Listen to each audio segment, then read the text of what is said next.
Now, here's something I didn't even know was coming at all. This is Siralim 3, at least I hope that's how you pronounce it. We're 3 games in and I still don't know exactly if that's how it's pronounced, but we're gonna go with that. Siralim is a really cool thing because it's a series of games that was just created by a dude in his own very small sort of indie company that's basically just himself, and is able to actually find some success. It was really cool, the very first game, and I enjoyed it a lot, but I didn't actually know that there was going to be a sequel. And the sequel was put into early access, and at that time I realized what was really cool about this, what it really was, and it was a guy basically making his sort of idea of an interesting experience and actually iterating it out through multiple games and actually being successful at it, which isn't something that we see a lot, and I think that's really, really cool of a person to just be able to do that, to put their ideas from paper to application and actually learn and grow at it and just keep going. I think that takes a lot of effort, especially when you see how much of a game is actually in this game. So Siralim, to put it simply, is basically think something like Shin Megami Tensei or even the original Megami Tensei games mixed with the really old Dragon Quest games when they used to be called Dragon Warrior instead. They are turn-based JRPG style of games that are about collecting a vast army of monsters to make the most powerful, in whatever way you want, group that you can, and actually travel throughout the realms and continue collecting new creatures and finding new things to do and getting more powerful.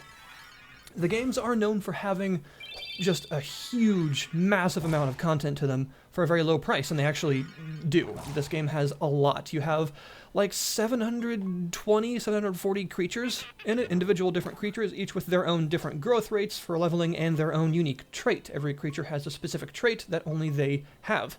And that's basically what is the main idea of coming up with your own team. The game is also, interestingly enough, grouped into 5 classes. Every creature in the game, at least all the ones that I've seen, has a class. And so do you, your character, the mage behind all the creatures. And these classes really remind me of Magic the Gathering mana colors. I don't know if that's actually on purpose. I don't know if the creator was inspired by that, or if it just sort of happened that way. Either way, it's fine. It's a very neat way to do things. But the actual classes are vastly different in what they actually do and what is available to you if you choose to go down the route of actually using one of them. And when you make your character, your first character, you have to choose which class you are, and that will that will determine a couple of different things. One, it will determine the creature that you start the game out with, your very first one. It will also determine there's a leveling system for you, and you get these points to spend on various skills, usually passive upgrades to different things. And different classes have some of the same skills and also a bunch of unique ones specifically to them. Usually I play a death mage in the previous 2 games, because I like the death creatures and the various things that they can do, but in this case I decided to try out something different and go with a sorcery mage, which sounds kind of redundant, but it's not. And the sorcery class is sort of like blue mana in Magic the Gathering, in that it involves a lot of manipulation of time and speed, and a lot of creature direct manipulation without actually having removal things that kill things. They don't have a lot of spells that just deal a lot of damage. Rather, they have a lot of spells that can manipulate things in various ways to your favor, like when a creature's turn is coming up, or what sort of buffs and debuffs everyone has, and actually sharing them around and things like that. It's very much, like I said, in the way of blue mana, the sort of board manipulation rather than direct removal or anything. And sorcery creatures tend to follow the same sort of ideas. Creatures that can do different things based on spells being cast, and sort of like the idea of a counterspell in Magic, the idea that you can mess with how much mana everything has and mess with the character orders. It's pretty fun, actually, and currently I have a team set up that is very much based on just cascading spells. I have a creature that every time someone casts a spell, it will also, in its same turn, use a free spell from that same class. So if someone casts a sorcery spell, this creature will also cast a sorcery spell after that for free without taking its turn. And another one which casts Magic Missile every time someone else casts a spell, so you can see how those will synergize very well, because there'll just be constant spell casting everywhere.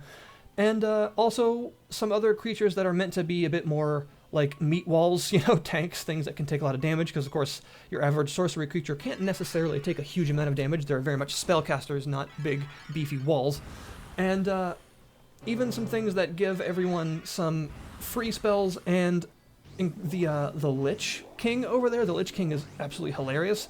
It is a very rare death creature that has access to every death spell in the game. Normally you can only equip 3 spells on each creature, and that can be enhanced in various ways, but the Lich King has 5 pages of spells because it innately knows all of the death spells.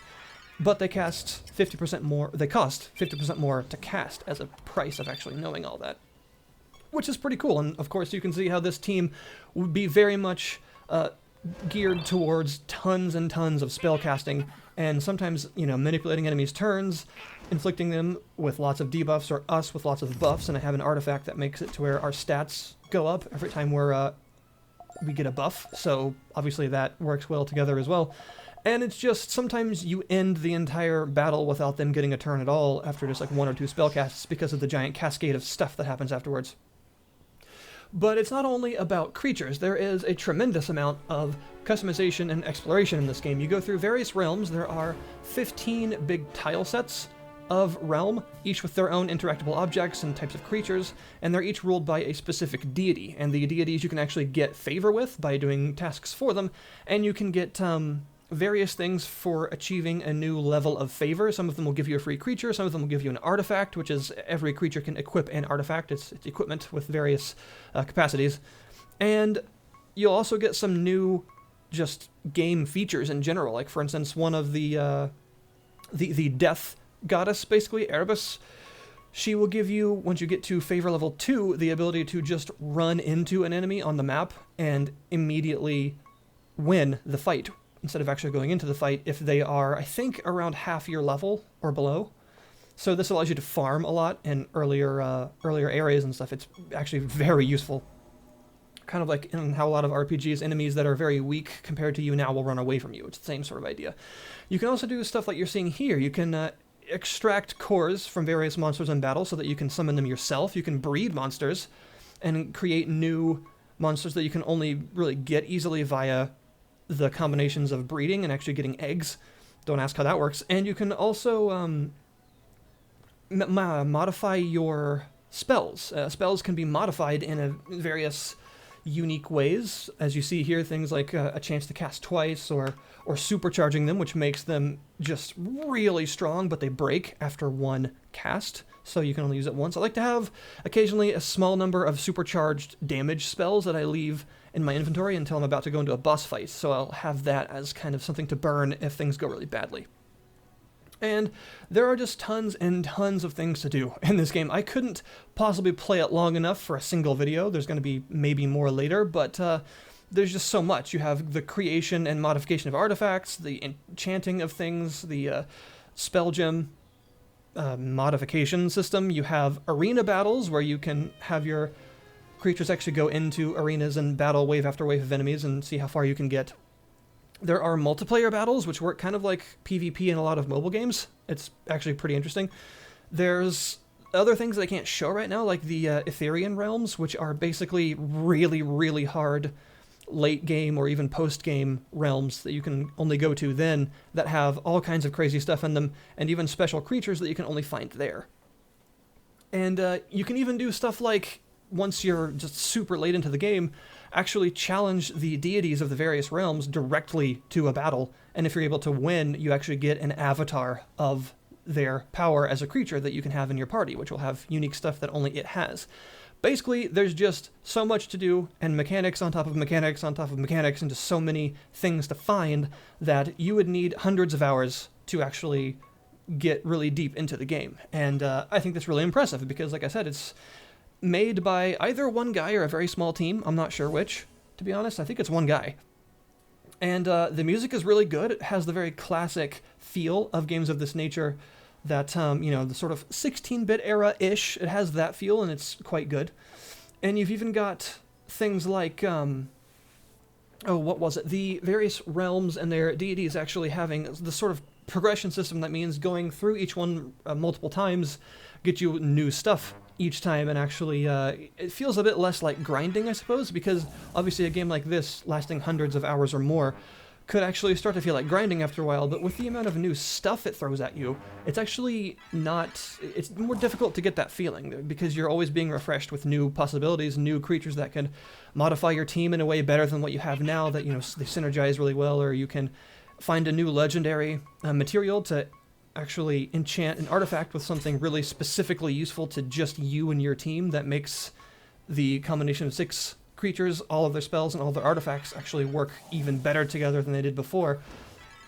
Like, I was pretty happy when I found that one that allows me to get more attack and intelligence every time a creature gets buffed, because being a sorcery mage, we have lots of buffing spells, and also I have a passive that makes it to where the basic attack damage of every creature is also partially modified by their intelligence. So the more attack and intelligence they have, the harder they hit, and the more powerful their spells are. So obviously, those all synergize really well to create a really, really strong team where I'm able to take on, as you see in the background here, like level 50 creatures, even though we're at our highest level 39 and at our lowest like 19 or 20 at this point because I switched in a new creature.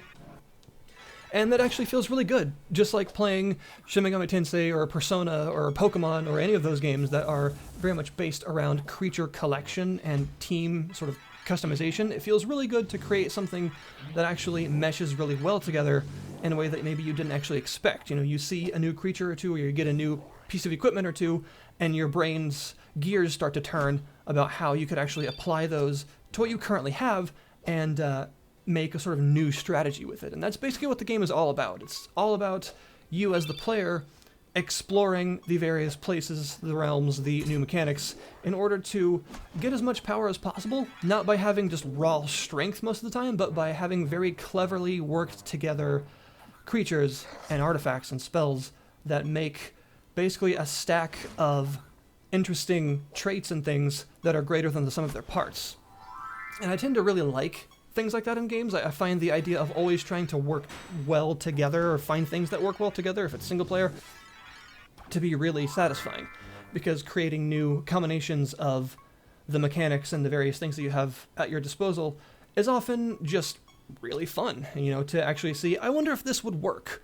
Maybe I'm going to try this, put this creature here and equip it with this, and see if that actually does what I think it will, even though it's probably overpowered, and it turns out you actually can do that. It's just a very specific combination that you've created on your own. And this game is all about that feeling of both literal exploration in a realm and exploration of the game's mechanics that seem almost endless to actually just create a new experience for yourself. The game is available on Steam after, it's out of early access now. This is the full game. And it's available on Steam for $15, which to me is a no-brainer if you like sort of creature collection RPGs or just classic JRPG style front-on combat and things like that, because it has so much of what makes all those things genuinely interesting to play that $15 is just so little in comparison to pay for what it's actually going to do for you. Even the game's page itself says you're going to need like hundreds, maybe even 1,000 or more hours to just like wring every bit of content out of the game that it has. And I absolutely believe that, because the first 2 games were very similar and this has even more. So yeah, this is a very long-lasting one. If you want something that's going to take a lot of your time, but simultaneously can also be quit and came back to later because it doesn't require like a huge constant investment of time because of its sort of light collection nature, this is exactly what you're looking for. And it's awesome to see games like this on PC, where of course a lot of this stuff didn't actually happen for a very long time, if ever. We didn't really see a lot of games of this nature with all of this collection aspect and things on PC, pretty much ever. So it's really cool to have it now. That is Siralim 3, available on Steam for $15, or I suppose your regional equivalent in whatever cash you have.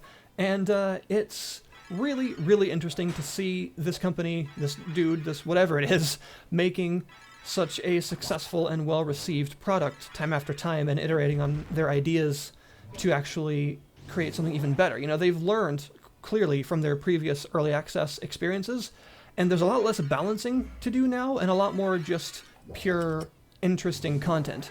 And they listen very much to their community in terms of balance and in terms of things that they could add. And there's a lot of convenience and quality of life features that make this not feel just like a sort of retro experience, but only the good parts of a retro experience combined with the quality of life upgrades that a new school experience would give. Things like, you know, being able to set on every creature where the cursor should start in battle, whether it's always on attack or whether it's always on spell casting. And even what spell it even starts on when you go to the cast menu. Things like that. Just little bits like that that make it more, I suppose, modern in the ways that matter, while still being old school in a lot of the other ways that matter and aren't just frustrating and annoying. I think that with Siralim 3, they found a really good balance in what they're doing, and I am excited to see what else they actually do in the future, because what they do now is really pretty unique and interesting. So, that's Siralim 3. Thank you very, very much for watching, and I'll see you next time.